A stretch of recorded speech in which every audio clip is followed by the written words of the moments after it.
Oui, oui, vous avez très bien lu le titre. Prise d'otage partie 2. Bitch! Mes chéris coco, on dit quoi? J'espère que vous allez bien parce qu'aujourd'hui en dessous. Alors je reviens sur ma chaîne avec une story time un petit peu croustillante. Mes abonnés vont adorer et les haters peuvent regarder. Invitez-les parce que j'ai besoin d'argent. Merci. Donc, bon nombre d'entre vous ont déjà vu la partie 1 de prise d'otage. Pour ceux qui ne l'auront pas vu, je vous mets le lien juste ici. Allez regarder parce que sinon vous allez archi rien comprendre à la partie 2. Et c'est très important de comprendre toute l'histoire. Avant de continuer, je suis en partenariat avec Heisey Hair. Ils m'ont envoyé cette wig que je sape comme pas possible. J'ai fait plein de posts d'Instagram, tout ça. Je mets des photos là, là et là. Et genre j'adore cette wig, genre c'est ma fave. Les mèches sont trop bien. Alors je l'ai faite poser par Coco Beauty Hair comme d'habitude. Donc voilà, moi j'aime beaucoup les mèches. Elles sont d'une douceur. Franchement, j'aime beaucoup. Donc voilà, je vous mets tous les liens, tous les codes promo en barre d'infos. Et on est ensemble pour la suite. Alors, j'active mon mode bad bitch, you know, pour raconter cette story time. On va rentrer dans le vif du sujet sans plus tarder. Si vous êtes maintenant présent avec moi, c'est que vous connaissez la partie 1 ou que vous l'avez regardée. Pour ceux qui viennent de la découvrir la vidéo, ça va aller. Vous allez vous en remettre. Maintenant, un petit récap quand même. Tout le monde connaît Championne, j'ai pas à la reciter.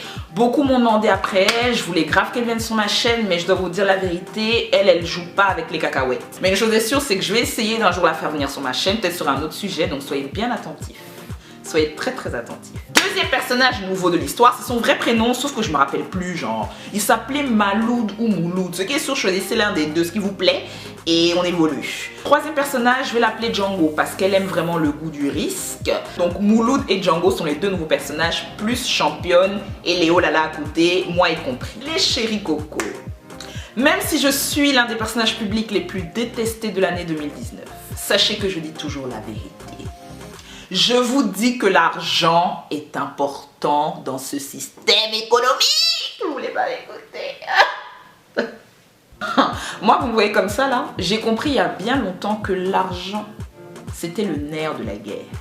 J'ai dit le nerf, le cerveau, le pied, le bras, le cœur, le poumon. Et les gens sont hypocrites dans cette société. Moi, je vous dis franchement, on en a besoin. On en veut. On l'attend. On en demande encore, c'est tout là. Soyez bien attentifs parce que je voyais dans ma vidéo, je vous parlais de la money, le flouze, le monde de la nuit et tout, certes. Mais il y a une morale très importante derrière et vous devez suivre jusqu'à la fin de la vidéo pour comprendre en fait. Bon, vous savez tous et tous que moi et Championne, on est de bonnes amies. On se voit pas souvent parce qu'on vit pas dans le même pays et qu'elle est archi occupée dans ses bails. Mais une chose est sûre, c'est que quand on peut se voir, on se voit. Et récemment, je l'ai vue quand je monte à Paname. J'avais eu 3 jours, j'étais grave busy, je vous avais dit sur les réseaux. Et un soir, bon, j'étais en train de me promener dans Paris, je m'ennuyais, elle m'a capté. Et c'est dans une suite au... J'allais dire le nom de l'hôtel. Je n'ai pas envie de gâter les business. Alors je vous explique. Championne et ses copines, elles travaillent en groupe. Et le truc c'est que généralement, soit elles prennent des suites avec les gars comme vous connaissez, chacun a sa suite et puis bon ça se gère dans les lieux et tout. Ce soir elle m'a dit vas-y si tu veux tu peux passer et tout, je suis avec les filles, on est posé, on taffe et après bon on va sortir, on va se promener et tout. Moi je me suis dit ok. Et avec moi les chéris vous devez comprendre un truc, c'est que je suis grave une affairée. Je suis une songi, une papato, j'aime les infos, j'aime les news, j'aime la nouveauté, j'aime quand ça brille là. Et quand je dis que j'aime quand ça brille, j'aime bien vivre des trucs nouveaux, genre. Je trouve que nos vies, elles sont grave boring as fuck, like. On fait rien là, toujours le même bus, toujours le même métro, qu'on peut mettre un peu de piment, on y va. Et quand Championne me capte, moi je suis la première à partir parce que elle a une vie totalement différente de la nôtre. Genre ce sont des filles qui vivent la nuit, ce sont des filles qui voyagent de fou, ce sont des filles qui n'ont pas du tout le même style de vie que nous. Quand on peut faire quelque chose de nouveau, pourquoi pas en fait? J'ai pas dit je voulais savoir, j'ai pas dit je voulais aller voir, j'ai très bien vu. Et d'ailleurs j'ai pleuré. First, j'ai rejoint les filles à l'hôtel, c'est dans une grande suite et tout. Franchement, dans les hôtels parisiens, vous savez pas ce qui s'y passe. Et je peux vous assurer en début de vidéo que le monde de la journée, celui de la nuit, mon gars, c'est pas du tout pareil. Les gens qui vivent la journée vivent la journée et ceux qui vivent la nuit vivent la nuit. Et déjà je suis arrivée, je me suis dit bitch, c'était dans une vraie suite. En fait cet hôtel, il présente des vraies suites, mais c'est les suites entre 200 et 300 € la nuit. Mais en fait, ce sont le genre d'hôtel où en fait, on vous sert les vrais petits déjeuners. Comment vous expliquer? C'est pas les pains fatigués de la veille. Je vous parle des bons pains levure. Bien moelleux. Les jus d'orange pressés à la main. Les œufs brouillés. Oh putain, mais je vous parle des fruits frais. Les fruits cueillis à l'aube. Donc on parle, on est là, on chill et tout. Et je prends des nouvelles de championne parce qu'en fait, elle et moi, on s'était pas vu depuis longtemps. Et je lui dis, gros, c'est comment? Enfin, même si on fait l'argent, c'est pas comme ça. Je ne te vois plus là. Donc on parle, on rigole et tout. À un moment donné, les filles me disent que leur programme du soir, bon en fait elles sont là, elles vont chiller. Donc elles m'expliquent qu'elles sont venues dans leur suite et qu'elles sont pas venues à l'hôtel toutes seules et tout, qu'il y a des mecs qui sont venus et tout. Et en fait, on va dire sur 2 étages, ils prennent plusieurs suites. Et c'est des gars qui viennent du Qatar et tout. Si c'est les fils des ministres de quel pays d'Afrique, bon je vous ai déjà expliqué tout ça. Friqués. Voilà, ils n'ont pas le temps. Donc les filles m'expliquent leur programme du soir. En fait, elles sont là, les mecs sont dans leur chambre et tout. Elles font ce qu'elles ont à faire et puis après, ils sortent en boîte, ils font leur délire et tout. Je me suis dit, ok, moi je passais vous voir et tout, ça faisait longtemps. Django n'était pas encore arrivé. Django, jolie nana, tout ça, raffiné, tout. Et en fait, Django, elle me fait péter de rire. Je vous explique. La journée, elle sort avec un vieux papy. Là, bon, en tout cas, il est friqué. Hein. Elle le tire aux Champs-Élysées. Le gars même a des difficultés à marcher et tout. Elle est là, oh doudou, tu me suis? Allez, on prend ça, pas cher, Hermès, Louis Vuitton et tout. Saigner sa carte bleue et tout. Le soir, elle tape. Franchement, c'est un autre monde. C'est une autre West. Et en fait, elle me fait trop rire parce qu'elle saigne clairement la carte du vieux, là. Tous les jours, lui demander et tout. Et je lui dis, mais ça va pas. Tu taffes la journée, le soir, tu t'arrêtes jamais. Et en fait, cette go n'a pas le temps. Donc, je suis dans la cité avec les filles. Finalement, Django toque, elle vient et tout. Et là, les filles, ça va et tout. J'espère que vous allez bien et tout. Ah, je suis grave chaude pour ça. J'ai grave hâte. Et en fait, elle arrêtait pas de renifler. Et en fait, je dis, mais qu'est-ce qu'il y a? Tu as le rhume là ou quoi? La championne me fait un signe du bras. Elle me dit, c'est pas du tout le rhume là. Elle prend de la C. Et je me suis dit, quoi? C'est la C, c'est les quoi? Tout le monde est comme ça dans la pièce et tout. Je me suis dit, mais les filles, wesh. Et en fait, le délire, c'était quoi? Django, elle avait un RDV avec un gars d'une suite, enfin ils avaient leur bail et tout, et de là, bon, les autres filles faisaient leurs histoires aussi, et de là ils sortaient. Donc Django, elle monte, elle fait ses bails. Et le truc, c'est que ces filles-là, elles travaillent en groupe. Un truc que j'aime bien dans ce milieu-là, pour l'avoir vu, c'est qu'elles sont grave soudées. Bon, il y a des jalousies parce qu'il y en a une qui a plus de succès que l'autre auprès des gars ou quoi, mais elles sont soudées, genre, et l'heure, c'est l'heure. Genre, si le gars, il a payé pour 1 heure, gros, t'as payé pour 1 heure. Pas 1h01, pas 1h10, 1 heure. Donc elles montent et elles savent que voilà, genre je sais plus à quelle heure elle était montée, mais pendant 1 heure, elle doit redescendre en fait. Et si c'est pas le cas, ben, elles vont vérifier, elles se soutiennent. Voilà, bon, elles essaient de se gérer pour pas qu'il y ait de problème. Le truc c'est quoi? C'est que Django est montée, elle a fait ses bails avec le gars tout. Et ce sont des gars, comme je vous l'ai déjà dit dans la précédente vidéo, c'est pas des gars sortis de... Ils ont des gardes du corps, il y a des gens qui surveillent leurs portes. Bref, ils ont du fric et pour eux l'argent achète tout. Notez bien tout ce que je dis. Pour eux, l'argent achète tout. Certes, ces filles-là, ils les mettent au max, ils leur donnent tout l'argent qu'ils veulent. Mais en tout cas, pour eux, l'argent, c'est plus que le nerf de la guerre en fait. C'est le pouvoir, certes, mais pour eux, c'est une autre dimension. Tellement ils ont de l'argent en fait. 1 heure passe et à ce moment-là, championne, elle me dit, ouais, Django n'est toujours pas redescendu et tout. Je dis, ben oui. Enfin, qu'est-ce que nous sommes censés faire et tout. Et elle me dit, vas-y, on monte et tout, on va voir si tout se passe bien. Donc, championne et moi, on se ramasse et tout, on va rejoindre Django à sa suite et tout. On arrive et il y avait le gars, le fameux Mouloud. Donc, gentiment, championne demande à Mouloud, bon, écoute, voilà, enfin, est-ce que tu peux me dire dans quelle chambre elle est? Parce que bon, le temps est passé là. Et là, Mouloud, il nous ramasse comme des vieux caca pourris en fait. Il nous dit qu'il peut rien faire. Il a dit, je peux rien faire. Je sais pas, elle est où, elle va descendre. Et là, elle lui explique que non, c'est pas qu'elle va descendre, il faut qu'elle descende maintenant parce que le temps est écoulé en fait. Et là, elle nous a ramassé, elle a dit hey, quand elle va finir, elle va descendre, je peux rien faire pour vous. Dégagez le couloir les filles, redescendez, on va gérer ça après. En fait, comment vous expliquer? C'est un autre monde, genre. Bagarre du corps, nini, on comprend pas. Ça nous met aussi des cales, les mogos sont avec des lunettes noires et tout. Franchement, les gars, c'était trop. Et du coup, championne, elle insiste parce que, ben, voilà, on sait pas ce qui peut se passer dans ces chambres. Ça peut partir en vrille, les gars peuvent être armés, on sait jamais. Donc, elle insiste. Et Mouloud, il nous a accéléré en léger. Il nous a accéléré en léger. Et c'est à ce moment-là que j'ai su son prénom parce qu'il s'est d'abord présenté et il nous a fait comprendre que la mort n'est plus loin, là. Il a dit, écoutez, les filles, moi, c'est Mouloud, si vous me cherchez, je suis là. Mais là, je dis clairement, je peux rien faire. Ils sont occupés dans les chambres, je peux rien faire. Donc vous redescendez, quand elle va descendre, ça sera bon. Là, je peux rien faire pour vous les filles. Redescendez. Et je me suis dit, mais attends, on est au Parlement ici ou quoi? Il faut que Django sorte, nous parle de quoi et tout. Et elle a dit, vous descendez, vous descendez. On a voulu hausser le ton, Mouloud, il a fait 1 pas en avant, on a fait 3 pas en arrière. On a pris directement l'ascenseur, on est redescendu en bas, c'était bon. Ça peut aller. sur le coup, ben, on retourne dans la chambre et tout. Et Championne était super inquiète parce qu'elle s'est dit, bon, ben Django là, peut-être qu'il est en train de lui arracher la wig et tout, on sait pas. Moi je lui ai dit, ben écoute, enfin, Mouloud nous a balancé là. Et puis bon, garde du corps du lieu. Moi j'ai pas envie d'avoir des problèmes, donc reste ici. Et on attend un peu. Donc on a attendu genre une vingtaine de minutes. Django arrive, elle toque à la suite et tout. Donc on lui ouvre. Et directement, nous les filles, on était là, mais enfin, qu'est-ce qui s'est passé? Raconte-nous, enfin, le temps là. Là, ça fait 1h30, gros. Et là, elle dit, les filles, machin, ça s'est très bien passé et tout. Mais j'ai fait une dinguerie, genre j'ai fait une dinguerie et tout. Et elle était archi fière d'elle et on comprenait pas. Donc on lui dit, t'as fait quoi en fait? Moi là, j'ai commencé à stresser parce que déjà, elle n'était pas dans son état normal. Moi, je sentais la couille venir là. Je sentais que ça sentait mauvais là. J'ai senti directement que ça n'allait pas. Mais j'ai rien dit. Alors, faut savoir que la go est montée, elle a fait ses staffs et tout. Elle a eu ses thunes parce que ces filles-là, pour sortir avec ses mecs en soirée, tout ça, elles sont rémunérées. Mais Django, c'est une affamée. Elle est cupide en fait. Elle est même stupide parce que là, elle a abusé du bail et de la money. En tout cas, ça lui a coûté très très cher. Plus qu'elle ne le pensait. Elle est montée dans la suite du gars, ils ont fait leur staff et tout. Et c'est des gars, ils sont friqués, grosses montres et tout, les gros colliers brillants. Ça, c'est comme les offsets là. Donc franchement, elle a récupéré une des montres du Mogo qui vaut peut-être une dizaine de milliers d'euros. Moi, au début, je savais pas. Parce que moi, je suis une gaou. Si je porte une montre, c'est que j'ai acheté ça chez Primark. Mais le truc, c'est quoi? C'est qu'il y a différents types de montres. Il y a les montres, on va dire, normales. Il y a les Rolex, il y a les brillants. Et puis il y a ceux que tu peux graver aussi avec des diamants. Quand je vous dis que ces gars-là n'ont pas le temps, j'aimerais que vous compreniez que c'est une autre dimension. Ces gars-là sont frais. En fait, vous voyez les gens qui ont le frais, ils ont tellement d'argent que, en fait, ils ont même plus la notion de quoi. Déjà, pour moi, c'est un délire. Quelqu'un qui achète une montre, tu vas rajouter beaucoup de diamants. Mais tu perds ça, c'est 14 000 loyers, là. Franchement, c'était une dinguerie. Elle nous montre la montre.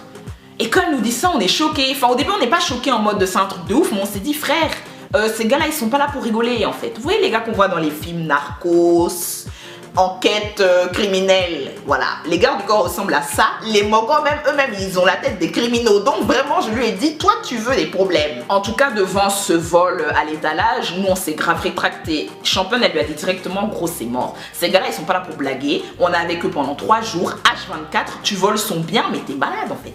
T'es complètement malade. Si nous pêchons, c'est mort. Ils vont nous péter notre gueule. Donc Championne, elle a CP, elle a dit à Django, écoute, tu te débrouilles. Tu fais comme tu veux. Tu tapes la position que tu veux, tu vas déposer cette montre. Tu veux nous tuer ou quoi? Et moi j'étais là en arrière-plan et tout parce que je trouvais ça grave intéressant. Ça s'est très très mal passé par la suite. Là, Django nous a dit clairement qu'elle va pas la déposer. Elle a besoin d'argent. Le gars, il a assez de thunes. Vas-y, en plus, il m'a donné des miettes et tout. Il lui avait archi pas donné des miettes. Hein. Il lui avait archi pas donné des miettes. Alors là, soyez très attentifs parce que c'est là que tout s'est gâté. Absolument tout a pété maintenant. On était là posé, le temps même de réfléchir à un subterfuge. Quelqu'un toque à la suite. Toc, toc, toc. Oui. C'est nous. On a dit très bien. On ouvre la porte. Mouloud rentre. Mouloud, c'est un grand rebeu, comme s'il avait les yeux verts, bleus et tout. Il avait grave des beaux yeux, mais il ressemblait à un criminel.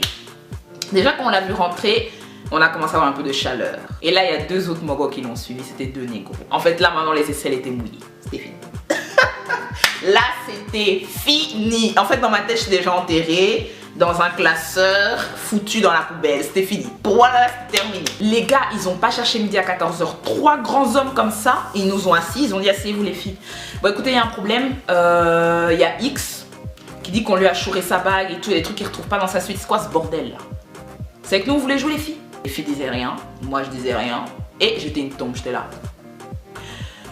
Le gars dit, bon écoutez, c'est simple. Qui est avec lui dans la suite là? Personne parle. Là, on dit R. Il a dit, bon ok, c'est Mouloud hein. Bon ok, on va fouiller vos affaires alors. Et à ce moment-là, moi, j'ai commencé à fuir l'établissement. Hein. J'ai dit, bon ben, prendre le mobile, je partais, il y a mon Citigo qui va pas tarder. Il m'a dit, tu vas où? Assis-toi. Assis-toi là-bas. J'ai dit ok, qui peut parler? En fait à ce moment-là c'était beaucoup trop pour moi. On s'est assises et là il dit bon on va fouiller vos affaires. Donc les morts commencent à se disperser, soulever les sacs et tout. Là Django elle se lève. Ah non mais je comprends pas c'est quoi ce bordel et tout. Que renifler la go, que renifler. Elle montait dans les aigus et tout. Les gars continuaient à fouiller les sacs et tout. Là elle se rapproche de Mouloud, elle pète un câble. Elle dit je te parle, elle va je te parle, touche pas nos affaires et tout. Et il lui a mis une tarta chape. Et je vous ai dit, c'est les gars qui portent les grosses chaînes, les gros colliers là. Il avait une bague, en tout cas il l'a ouvert ici. Bam, il lui a mis une baffe, elle est tombée et tout, elle a commencé à pleurer. Et à ce moment-là, par contre, c'était plus drôle. Plus personne riait. Gars, sur la vie de ma mère, j'avais aucune envie qu'on me pète les dents. Mes belles dents blanches là, j'en ai besoin pour communiquer là. Du coup, elle là, il commence à fouiller les way et tout. Soulever les affaires, jeter en l'air et tout. Et en fait, au comportement de Django, on voyait bien que elle avait quelque chose à se reprocher. Du coup, il a dit, bon, toi, tu prends tes affaires, on monte. Mouloud est monté avec elle, il nous a laissé avec les deux noirs et en tout cas ils nous ont surveillés. Fallait me voir maman sur le lit. Il y avait moi, il y avait Championne, il y avait deux autres potes à elle. On était assis sur le lit comme ça, comme des enfants de primaire. Moi j'avais les larmes aux yeux, j'étais comme ça. Je tremblais du corps, du nez, des cheveux et tout, j'étais comme ça. Mais et tout bégayé, Championne, même elle était beaucoup dans ses cheveux, les deux autres filles elles parlaient pas. Fallait me voir réciter les versets de la Bible. Eh God, notre Père qui es aux cieux, que ton nom soit sanctifié, que ton règne vienne et que ta volonté soit faite maintenant. Donne-nous aujourd'hui notre pain de ce jour et pardonne-leur l'offense qu'ils veulent nous faire là. Comme on pardonne à ceux qui veulent nous frapper là. En plus, nous 5 réunis dans la chambre, on faisait pitié. Si on nous réunit là, peut-être notre poids là, ça atteint 300 kilos. En temps les gars qui étaient là, seulement leurs bras là. Oh. C'est 300 kilos et demi. En fait, on n'avait pas notre mot à dire. Quand ils sont montés avec Django, on était en état de panique, on était assises et tout. J'essaie de parler un peu avec les deux noirs pour leur dire que bon, c'est pas comme ça que ça se passe et que moi, je n'ai rien à faire là et tout. Que voilà, je suis venue les voir. Il a dit que lui, c'est pas son problème. Enfin, l'un des gars m'a dit c'est pas son problème. En tout cas, nous, on est là, le temps qu'il règle les choses. Invité ou pas invité, escorte ou pas, tout le monde pose son cul ici, tout le monde la ferme. On était là, ok. Eh, j'ai archi pas fait la meuf. À un moment donné, un des deux gars me regarde, il me dit, mais toi, t'es pas une youtubeuse là? Tu fais pas des vidéos sur le net, toi? Eh? Oh, Jesus Christ. J'ai nié toute ma carrière. J'étais là, quoi? Youtubeuse, c'est un fruit? Pas du tout, je ne sais pas du tout de quoi vous parlez. En tout cas, cette histoire, c'est très mal fini parce que quand elle est montée, bien sûr, ils ont retrouvé la montre dans ses affaires. Elle avait mis ça dans sa petite pochette. Vous voyez, les filles, nous, on a des petites pochettes. On a nos tampons, nos serviettes et elle avait mis la montre là. En tout cas, ils lui ont pété sa gueule, hein. Accéléré la boue dans tous les sens. Le gars l'a emmené au balcon. Elle nous a raconté ça quand elle est descendue. Il l'a emmené au balcon, il a mis sa tête dans le vide. C'est ça que tu veux, salope et tout. Tu veux de l'argent, je vais t'en donner moi de l'argent et tout. La taper, lui mettre des grosses baffes et tout. Elle était complètement tétanisée. En tout cas, le gars l'a corrigé, aller-retour, les gros coups de poing et tout. Récupérer sa montre, il l'a dégagée. Et le truc, c'est qu'il devait sortir en groupe et il a clairement dit, toi, je veux pas voir ta gueule, tu bouges. Genre, tu fais plus partie du programme des 3 jours là, tu dégages. Il l'a balancé dans les mains de Mouloud qui nous l'a ramené et tout dans la suite. Et dans la suite, il fallait nous voir. En fait, ça durait quoi, une quinzaine de minutes, mais on était en état de choc. Je savais plus comment je m'appelais, mon origine, tout. J'avais tout oublié, j'étais en état de choc total, je sentais plus mon corps, j'avais peur. Et j'étais comme ça et tout. Et à un moment donné, on se faisait un peu chier, là on était en attente. À un moment donné, Championne elle a juste pris son téléphone, consultait un peu les réseaux, se distraire. Là, le gars lui a dit, hey, tu poses ton phone. Hey, tu poses ton phone et tout, elle l'a posé. On était comme as. Tel des chiens affamés. Franchement, c'était ridicule et très très éprouvant. J'ai eu super peur. Et je donne ma main à couper que ces gars étaient armés. Il y avait d'office un flingue caché quelque part. C'était impossible d'être aussi... Voilà là. Et en fait, quand elle arrive, on était choqués. Ils lui ont pété la lèvre. Le gars déjà, il lui a ouvert avec sa bague. Elle est montée, ils l'ont mal à taper. Ils ont ouvert sa lèvre et tout. Elle était aussi tétanisée. Elle tremblait. En plus, elle a un tout petit corps. Elle est trop mignonne. Elle est rentrée, elle a récupéré ses staffs et tout. Et en fait, quand je l'ai vue, vous savez que moi, je sais pas fermer ma gueule. J'étais là, mais vous êtes des malades. Vous l'avez blessée, vous êtes des malades. Malade. J'ai pas arrêté de dire malade. Hey, il y a un gars, il m'a lancé un ferme ta gueule très limpide. Il a dit, hey, tu me rends ouf. Hey, ferme ta gueule. J'étais là, oui. Je ne parlerai plus jamais, c'est fini, je n'ai plus rien à dire. Et là, il a dit à la go, tu prends le reste de tes affaires, tu bouges en fait. Et là, je me suis approchée malencontreusement de Mouloud et je lui ai dit, bon écoute, beaucoup avalé ma salive et tout. J'étais là, Mouloud, en fait, je pars parce que, elle part, je pars en même temps avec elle et tout, je vous laisse et tout. Moi, voilà, j'étais juste passée et tout. Il a dit, hey, vas-y, pars. Bougez de ma vue, dégagez et tout. Mais en fait, on était alarmés, genre, je me suis dit, c'est une blague. Moi et Django, on se soulève, on bouge et tout. En fait, dans l'ascenseur, on était tellement dans le mal. Même à l'accueil et tout, on passait et tout. La femme de l'accueil, bonne soirée mesdames et tout. On était là, oui. En tout cas, on s'en va. Moi et Django, on sort et tout. Elle avait commandé son hit, j'avais commandé le mien. Et en fait, on parlait pas, on était choqués. Je raconte ça comme ça, mais j'étais choquée. Et en fait, le monde de la nuit, c'est pas des blagues. Vous voyez dans la télé là, les gens armés, tout derrière les murs, les arbres, comme ça, flinguer les autres et tout. Menacer les gens, mais c'était une prise d'otage. Là, j'aurais pu porter plainte. Et c'est maintenant qu'on va dire, il y a la conclusion de l'histoire et la morale. En fait, c'est que j'ai parlé avec Django et je lui ai dit, enfin, je comprends ta démarche et tout, tu serais fait grave des mailles, mais est-ce que c'était nécessaire, genre, parce que à trop vouloir en fait ton père, et là franchement pour le coup, en plus t'es grillé dans le milieu, ils vont dire à tout le monde que t'es une voleuse et tout, enfin ça craint même pour ton business, et pourquoi t'as fait ça en fait? Et en fait j'ai compris à ce moment-là que Django elle avait des thunes, ces filles-là ont de l'argent, elles voyagent H24, elles ont les meilleurs sacs, les meilleures tenues, c'est les gars qui sont même pas sur les réseaux parce que à tout moment l'État voit ça, ils vont leur poser des questions, elles sont friquées à la mort. J'aime bien leur style de vie, leur vie d'aloca.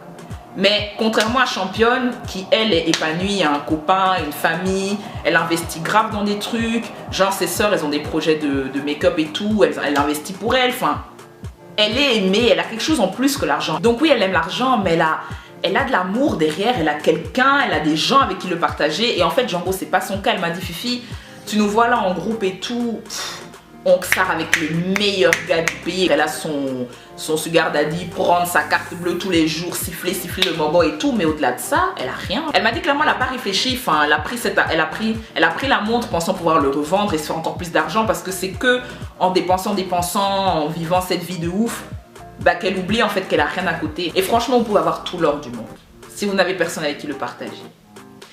Personne avec qui investir, quelqu'un sur le côté qui vous attend le soir pour vous blaguer, même un message, j'espère que tu as passé une bonne journée ou quoi. Mais en fait, ça te pousse à faire des choses en fait qui au final ne te correspondent pas ou ne t'amèneront nulle part. Et en ayant parlé, en attendant nos hits, j'ai compris. Bon, elle était dans le mal et tout. Cette go, elle a de l'argent à n'en plus finir. En fait, elle paye tout en cash, ça s'arrête là. Enfin, ces go-là ont du fric. Mais je me suis rendu compte que l'argent, c'est vraiment bien, c'est important, c'est tout ce que vous voulez. Pour moi, c'est 50% du bonheur, faut pas se foutre de ma gueule. Mais au-delà de ça, c'est vrai que quand t'as un stade où t'as trop, t'as tout, bah il te manque quelque chose que l'argent pourra jamais payer. Je vous dis que ces gars-là, ils payent tout. Et véridiquement, il y a des choses que l'argent ne comble pas. En tout cas, si je peux vous dire une chose, peu importe la manière dont vous faites votre argent, peu importe la manière, les méthodes, chacun fait ce qu'il a à faire, mais investissez. Parce que Django, en fait, son problème, c'est qu'elle vit au jour le jour. 10 000 € rentrent, 10 000 € sortent, on peut pas évoluer comme ça. Surtout qu'elles sont dans des milieux hyper dangereux, le milieu de la nuit, c'est un délire. Je vous jure que c'est parce que je peux pas tout dire, mais c'est chaud. C'est très chaud, donc quitte à être dans des milieux comme ça, économisez et bougez du lieu. Peu importe votre taf, économisez assez. Faites les choses proprement, histoire qu'un jour vous puissiez faire autre chose. Parce que peu importe ce que tu fais, même si tu aimes à la folie, tu peux pas faire ça toute ta vie. À un moment donné, tu as besoin de pause, tu as besoin de recul, tu as besoin de faire autre chose. Investissez correctement. Et pour la petite anecdote de fin, je parlais avec Championne et j'étais là, mais le business ça va, toujours entre deux avions et tout, ça voyage en première classe. Bref, je la charrie parce que moi, je kiffe son état d'esprit dans le sens où elle veut plus et elle sait très bien pourquoi elle veut plus. Donc elle a beau faire ce qu'elle fait, moi je la respecte de ouf. Pour moi c'est, voilà, c'est une businesswoman quoi qu'on dise. Et elle me dit ouais tu sais Fifi, téléphone rose ça marche bien. Je me suis dit attends bitch, tu me vois au téléphone en train de niaiser là? Oui, allô bonsoir. Oui. Dites-moi, qu'est-ce que vous portez? Ah d'accord. Eh bien écoutez, allongez-vous. Oui. Allez. Franchement c'est beau, moi je peux pas. Donc voilà mes chéris, c'est la fin de la petite story time, j'espère qu'elle vous aura plu. Moi en tout cas j'en garde un très grand traumatisme et je pense que ça peut aller pour l'instant. Voilà, je vous embrasse fort, on se retrouve très bientôt pour une prochaine vidéo. Mouah.